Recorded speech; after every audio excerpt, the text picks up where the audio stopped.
Hello my dear students, I welcome you all. Beta, today we are going to discuss comparison of ionic radii with corresponding atomic radii. Ionic radius का corresponding atomic radius के साथ comparison करेंगे, क्या change होगा.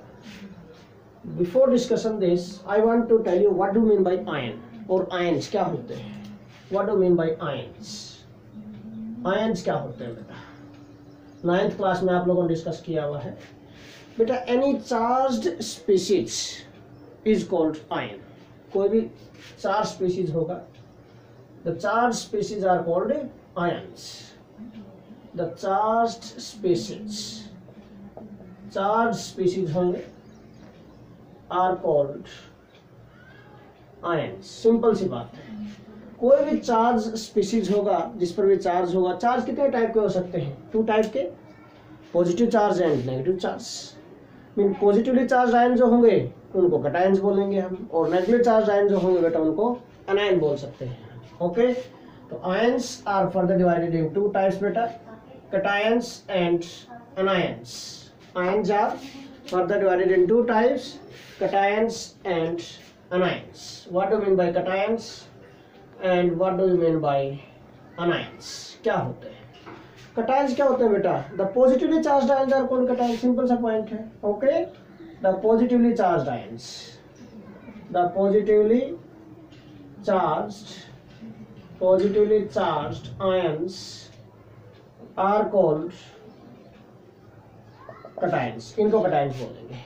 For example, कोई भी positively charge ion बेटा H positive ion है बेटा, हम बोल सकते हैं sodium ion Na positive, Mg2 positive, magnesium 2 positive, aluminium 3 positive, etcetera.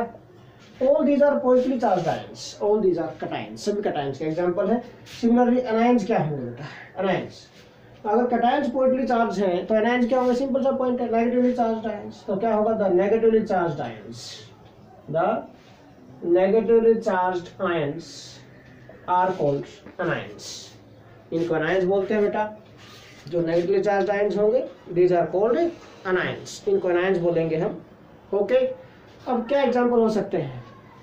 What are the examples of anions? Simple सा पॉइंट है, नेगेटिवली चार्ज्ड आयन का एग्जांपल आपको देना है यहाँ पर. ओके, नेगेटिवली चार्ज्ड आयंस क्या क्या हो सकते हैं बेटा? सिंपल, Cl नेगेटिव है, Br नेगेटिव है, I नेगेटिव है. These are anions. सिंपल सा पॉइंट है. Okay, all these are anions etc. ठीक है.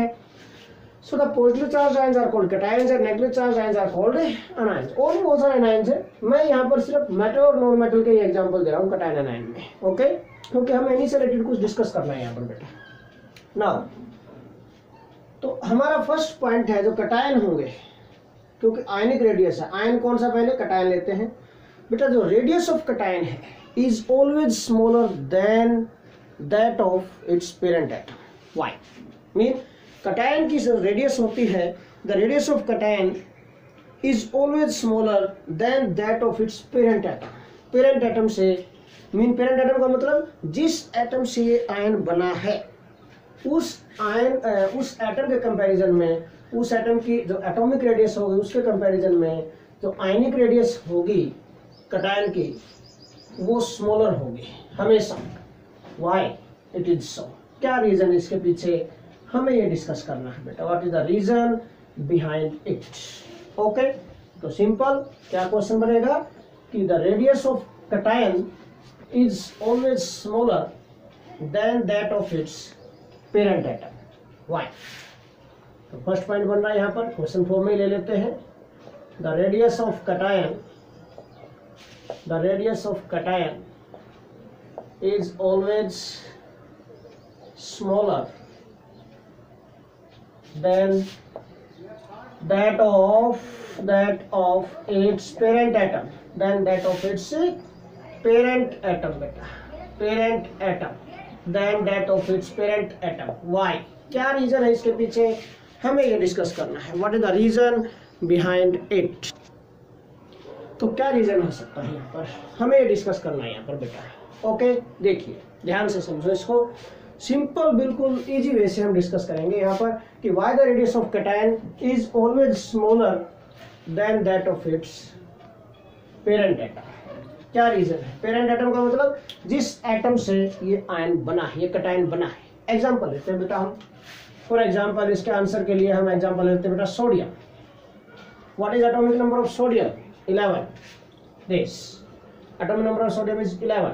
Okay, what is its electron configuration? 281. mean there is one electron its valence shell.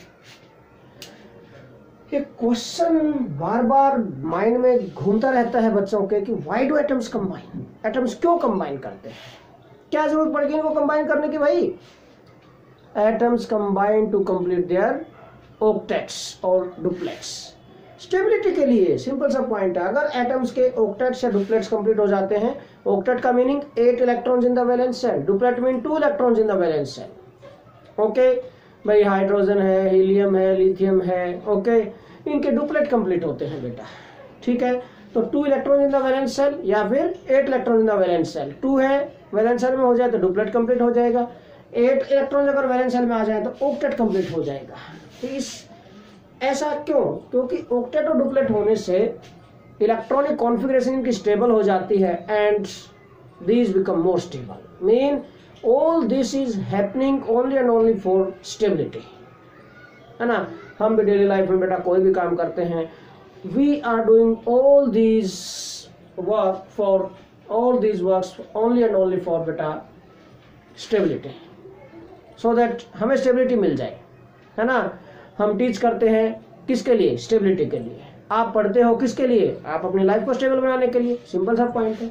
हर काम, nature में भी हर काम जो भी होता है that is only and only for stability point of view. Okay, तो कोई भी काम होता है स्टेबिलिटी के लिए हो रहा है, सीधी सी बात है। अब सिंपल, अब इस सोडियम एटम को मोर स्टेबल बनना है यहाँ से और भी, ताकि इसका कब बनेगा? अगर इसका ऑक्टेट और डुप्लेट कंप्लीट हो जाए। अब पॉइंट क्या है? सोडियम का ऑक्टेट कंप्लीट करने के लिए सोडियम को क्या करना पड़ेगा बेटा? 7 इलेक्ट्रॉन का गेन करना पड़ेगा। और दूसरी पॉसिबिलिटी क्या है? ये 1 इलेक्ट्रॉन का लॉस भी तो कर सकता है। 1 इलेक्ट्रॉन का लॉस करते ये सेल कम हो जाएगा, ये वैलेंस सेल बन जाएगा सेकंड सेल, और इसमें 8 इलेक्ट्रॉन हो जाएंगे, ऑक्टेट कंप्लीट हो जाएगा। So which process is easy, to lose 1 electron or to gain 7 electron? To lose 1 electron is easy process. जो इजी वे होगा वो हम फॉलो करेंगे। सिंपल सा पॉइंट है। सो ऑलवेज हम अपनी लाइफ में भी क्या है, we follow always easy methods, easy ways हम फॉलो करते हैं। टफ वाला जो पॉइंट होता है, टफ वे जो होगा किसी भी काम करने का, हम उसको नजरअंदाज करके इजी वे से जाएंगे कि यहाँ से आसानी से हो सकता काम, तो क्यों नहीं यहाँ से किया जाए। Okay, simple. In the same way sodium है, इसको ऑक्टेट कंप्लीट करना है। ऑक्टेट कंप्लीट करने के लिए 2 पॉसिबिलिटीज हैं, या तो 1 इलेक्ट्रॉन का लॉस करे या 7 इलेक्ट्रॉन का गेन करे। तो इजी है इसके लिए 1 इलेक्ट्रॉन का लॉस करना, so it loses 1 electron. 1 electron का लॉस करेगा, what happens, it convert in Na positive, sodium ion में कन्वर्ट हो गया, +1 इलेक्ट्रॉन, +1 इलेक्ट्रॉन। ये आ गया बेटा, ठीक है। जितने इलेक्ट्रॉन का लॉस होगा उतना ही पॉजिटिव चार्ज आएगा उसके ऊपर। क्यों होता है ऐसा कि जितना इलेक्ट्रॉन का लॉस होगा उतना ही पॉजिटिव चार्ज आएगा। ओके, अब बताऊंगा इसको भी, देखो लिसन ना। 1 इलेक्ट्रॉन का लॉस करने के बाद क्या आ गया बेटा? 2 8, ये रह गया, ऑक्टेट कंप्लीट हो गया सोडियम आयन। अब हमें साइज डिस्कस करना है पहले। तो साइज डिस्कस करने से पहले मैं इसका चार्ज बता देता हूं कि why this sodium ion attain 1 positive charge. भाई 1 इलेक्ट्रॉन का इन एनी न्यूट्रल एटम, एक पॉइंट माइंड में रखना बेटा, हमेशा मैं पहले बताता आया हूं, इन एनी न्यूट्रल एटम, किसी भी न्यूट्रल एटम में क्या होगा बेटा? जेड जो एटॉमिक नंबर होता है that is equal to number of protons और equal to number of electrons. किसी भी न्यूट्रल एटम में हमेशा जो एटॉमिक नंबर होता है that is equal to number of protons और equal to number of electrons, इनके इक्वल होता है। अगर कोई भी एटम इलेक्ट्रॉन का लॉस करता है तो इलेक्ट्रॉन क्या हो जाएंगे? डिक्रीज, है ना। आफ्टर लॉस ऑफ इलेक्ट्रॉन क्या होगा? आफ्टर लॉस ऑफ इलेक्ट्रॉन क्या होगा बेटा? नंबर ऑफ इलेक्ट्रॉन्स क्या हो जाएंगे? Decreases, number of electrons decreases. जितना इलेक्ट्रॉन का लॉस करेगा उतना इलेक्ट्रॉन डिक्रीज होगा, सिंपल सा पॉइंट है। But protons remain same, same. क्यों? प्रोटॉन्स तो न्यूक्लियस में होते हैं, protons are present in the nucleus. कोई भी एटम है दिस, इसके न्यूक्लियस में क्या है? जो पॉजिटिव चार्ज है, this is only and only due to protons and protons की वजह से होता है। प्रोटॉन और न्यूट्रॉन होते हैं न्यूक्लियस में बेटा, जो डिफरेंट सेल्स होते हैं इनमें क्या होते हैं, here are electrons revolving around the nucleus. Okay, तो इनके अंदर इलेक्ट्रॉन होते हैं बेटा, ठीक है, ये लो, तो इनके अंदर इलेक्ट्रॉन है। अंडरस्टैंड किया पॉइंट, इनके अंदर इलेक्ट्रॉन है बेटा। लिसन, अब जो भी पॉजिटिव चार्ज है न्यूक्लियस पर that is only and only due to protons, protons की वजह से। अब जब भी इलेक्ट्रॉन लॉस, जब भी एटम है इलेक्ट्रॉन का लॉस करेगा देन व्हाट हैपेंस, इलेक्ट्रॉन का लॉस करते नंबर ऑफ इलेक्ट्रॉन डिक्रीज हो जाएंगे उसके अंदर। जितने इलेक्ट्रॉन का लॉस उतने इलेक्ट्रॉन तो कम हुए ना, है ना। हमारी जेब में 10 रुपए हैं, 10 में से 2 रुपए हमने दे दिए तो लॉस हो गया ना हमें 2 का, बचे कितने, उसको सब्ट्रैक्ट करने के बाद 10 - 2 8, सिंपल सा पॉइंट है। अब बट प्रोटॉन्स तो न्यूक्लियस में, इनका तो लॉस नहीं हो रहा है यहाँ पर। So what happen, positive charge क्या आएगा, चार्ज। अब after the loss of 1 electron है यार, देखो इस सोडियम के अंदर after the loss of 1 electron, proton कितने हैं in Na positive, see here number of protons कितने बेटा 11, that is equal to atomic number, atomic number 11 है इसका, वही रहेगा। ओके, क्योंकि न्यूक्लियस में है ये तो। बट इलेक्ट्रॉन्स कितने हो गए 10। अब 10 इलेक्ट्रॉन पर चार्ज देखो कितना, 10 प्रोटॉन पर कितना, क्या 11 प्रोटॉन पर कितना चार्ज हो गया +11, 10 इलेक्ट्रॉन पर चार्ज कितना हो गया -10, कितना बचा, अगर इसको आप ऐड करोगे तो +1, देखो +1 चार्ज। मीन ये जो चार्ज आते हैं कैटायंस पर या एनायंस पर, this is only and only due to variation of electrons. Okay, अगर इलेक्ट्रॉन्स कम हो जाएंगे, प्रोटॉन ज्यादा हो जाए, जो डोमिनेंट हो जाएगा उसी के अकॉर्डिंग चार्ज आएगा, ठीक है, जिसका नंबर ज्यादा होगा उसी के अकॉर्डिंग चार्ज आएगा। अगर प्रोटॉन ज्यादा हो गए हैं, प्रोटॉन कब ज्यादा होंगे बेटा, जब कोई भी एटम इलेक्ट्रॉन का लॉस करेगा तो प्रोटॉन ज्यादा हो जाएंगे, उसके अंदर इलेक्ट्रॉन कम हो जाएंगे, सीधी सी बात है, उसको पर उतना ही पॉजिटिव चार्ज कंसीडर करते हैं इसलिए। ओके, सिमिलरली अगर कोई एटम इलेक्ट्रॉन का गेन करता है तो उस पर नेगेटिव चार्ज आता है, क्यों, क्योंकि इलेक्ट्रॉन ज्यादा होते गए उतने, सिंपल सा पॉइंट है, प्रोटॉन कम हो जाए। अब पॉइंट पर आते हैं वापस कि why the radius of this cation is smaller than that of its parent atom. ये पेरेंट एटम है, ये कैटायन है, दिस इज पेरेंट एटम, ये पेरेंट एटम है बेटा, एंड दिस इज कैटायन, ये कैटायन है बेटा, ठीक है। नाउ सी हियर, हम एक तो सीधी सी बात है, सिंपल सा पॉइंट हम डिस्कस करें। देखो यहाँ पर आपके पॉइंट में, आपके माइंड में सीधा सा पॉइंट स्ट्राइक करेगा, देखते हैं कि how many shells are there in parent atom, 1 2 3 shells, यहाँ पर कितने 2 shells. After the loss of 1 electron in sodium ion there are 2 shells, number of shell decrease होंगे तो साइज डिक्रीज होगा, सिंपल सा पॉइंट है। बट ऐसा जरूरी नहीं कि सभी केसेस में सेल ही डिक्रीज हो जाए, इसलिए मैं एक ऐसा रीजन दूंगा जो हर जगह एप्लीकेबल होगा, that is effective nuclear charge. Check करो, Z effective, you know very well, previous lecture में मैंने बताया था Z effective is given by number of protons over number of electrons, ये होता है Z effective, that is effective nuclear charge is always given by number of protons और number of electrons, ये बेटा नंबर ऑफ प्रोटॉन्स और number of electrons, ठीक है। Effective nuclear charge calculate करने का मेथड है ये। Now effective nuclear charge is nothing but force of attraction of nucleus per electron, effective nuclear charge nothing but force of attraction of nucleus per electron। क्या होता है ये, the force of attraction of nucleus per electron जो होता है, इसी को हम इफेक्टिव न्यूक्लियर चार्ज बोलते हैं बेटा। बिल्कुल इजी पॉइंट बता रहा हूं मैं आप लोगों को। अब इफेक्टिव न्यूक्लियर चार्ज कैलकुलेट करो भाई दोनों में, इफेक्टिव न्यूक्लियर चार्ज एक रिलेशन में अभी आपको बता देता हूं। जो साइज होता है, साइज कोई भी आयन का साइज है, whether it is cation or anion, size is always inversely proportional to Z effective. Effective nuclear charge के इनवर्सली प्रोपोर्शनल होता है साइज। क्यों भाई, अगर इफेक्टिव न्यूक्लियर चार्ज इंक्रीज होगा, if effective nuclear charge increases, देखो यहां से, देन व्हाट हैपन, इसका मीनिंग क्या है, the force of attraction of nucleus पर इलेक्ट्रॉन क्या हो गया, इंक्रीज।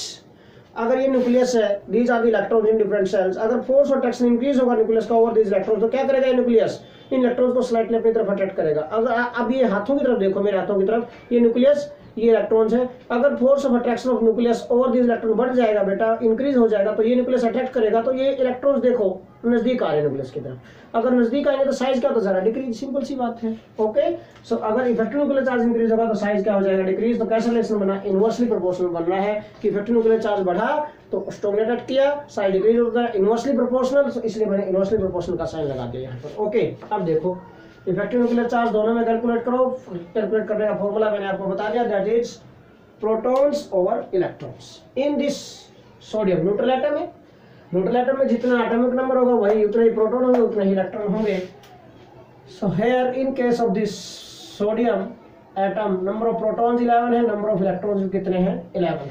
तो 11/11 कितना आ गया बेटा 1, दिस इज 1 आ गया इफेक्टिव न्यूक्लियर चार्ज।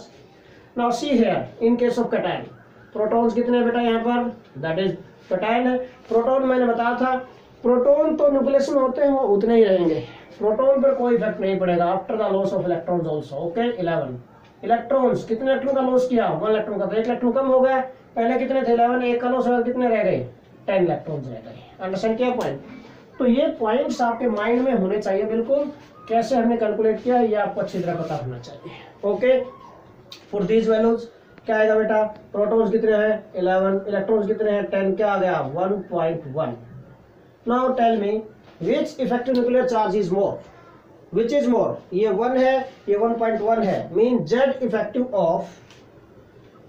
इफेक्टिव है जो, this is for sodium ion है and this is Z effective of sodium atom है।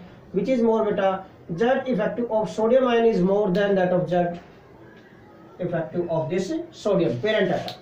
पेरेंट एटम के कंपैरिजन में जो आयन है, जो कैटायन है, कैटायन का इफेक्टिव न्यूक्लियर चार्ज क्या हो गया इंक्रीज, कैटायन का इफेक्टिव न्यूक्लियर चार्ज इंक्रीज हो गया। इसका मीनिंग क्या है, the force of attraction of nucleus पर इलेक्ट्रॉन क्या होगा इन दिस कैटायन इंक्रीज हो गया, so we can say size decreasing. Simple सी बात है, वेरी इजी पॉइंट। तो क्या बोलेंगे हम, so as effective nuclear charge is more in case of as Z effective is more in Na positive sodium ion than that of किसके comparison में बेटा, सोडियम के कंपैरिजन में, is more in sodium ion than that of sodium comparison में। तो क्या होगा बेटा, which results increase in nuclear charge पर इलेक्ट्रॉन, और we can say increase in nuclear charge पर इलेक्ट्रॉन का मतलब इफेक्टिव न्यूक्लियर चार्ज वही mean force of attraction nucleus पर electron, increase in force of attraction of nucleus, force of attraction of nucleus पर electron जो nucleus का force of attraction क्या होगा बेटा, इंक्रीज हो गया, which results increase in force of attraction of nucleus पर इलेक्ट्रॉन। ये बढ़ जाएंगे तो साइज क्या हो जाएगा, सो atomic size decreases, so or we can say ionic size, so size of cation becomes smaller than that of its parent atom, so size of cation becomes smaller than that of its parent atom, तो ये point आप हमेशा mind में रखो भाई कि size of cation क्या हो जाएगा, is always smaller than that of its parent atom. किसकी वजह से हुआ बेटा, क्योंकि after the loss of electron effective nuclear charge क्या हो गया कैटायन में, becomes more than that of the anion, और अगर इफेक्टिव न्यूक्लियर चार्ज बढ़ जाएगा, इंक्रीज हो जाएगा, due to this what happen बेटा, जिसका meaning force of attraction of nucleus, effective nuclear charge increase हो गया, ठीक है, विच रिजल्ट्स इंक्रीज इन, ये लो, which results increase in force of attraction of nucleus पर इलेक्ट्रॉन, ये बढ़ जाएगा, इसलिए साइज ऑफ कैटायन क्या हो जाएगा, स्मॉलर हो जाएगा then that of its parent atom. Simple सा पॉइंट है बिल्कुल। Okay clear. Now next second इसमें मिलता है, सेकंड टाइप का आयन जो होता है दैट इज एनायन बेटा। तो एनायन के लिए हम डिस्कस करेंगे कि साइज ऑफ एनायन, इसी में क्वेश्चन नंबर 2 इसी में चेंज कर देता हूं मैं, क्या बनेगा साइज और we can say radius of anion. Anion की रेडियस क्या हो, कैटायन की स्मॉलर थी तो एनायन की क्या हो गई, लार्जर हो गई, ठीक है। तो size of anion is always larger और radius of anion is always larger than that of its parent atom. Okay, is larger than that of its parent atom. Parent atom के कंपैरिजन में क्या होगा, रेडियस है जो anion की वो हमेशा लार्जर होगी।